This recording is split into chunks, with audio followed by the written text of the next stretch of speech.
Kaixo artistak, gaur nor kasua birpasatuko dugu, baina nor kasua nire hitzez eta nire kosetxatik. Ea erabilgarri egiten zaizue. Jaula hau ikusten baduzu egian batzuk, pentsatuko duzu eso arraroa.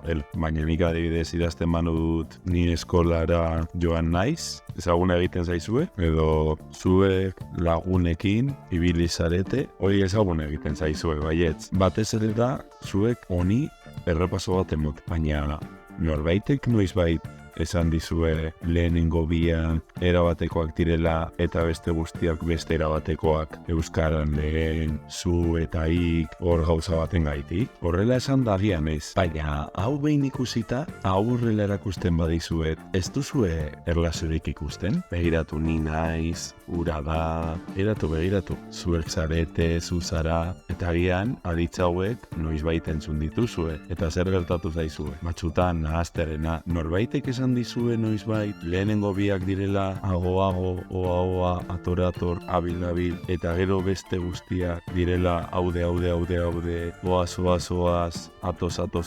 abiltza, eta ez hori bakarrik, norbaitek esan dizue noizbait, naiz da, gara zara zarete eta dira, adit trinkoekin, aditz laguntzaiekin sekulako erlazioa dutela, ez duzuela ikusten? Adibide batzuk ikustitzagun, zuek eskolan zaudete, edo gu etxetik gatuz, edo beste bat aiek Gasteizen daude. Gurealtzen duzu ez da badakizu zer den egon, joan, etorri, ibili, eta gero badakizue, nor kasua horretarako erabiltzen dugula. Ez bakarrik ni nor naizen esaketeko, baizik eta aditz batzuekin ez da, egon, joan, etorri, ibili, eta truko honekin zer modu. Hobeto ikusten duzue?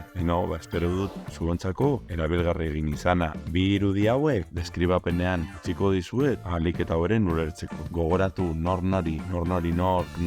eta besteak egitean, nor kasurako berde kolore erabiliko dugula. Beste bat arte...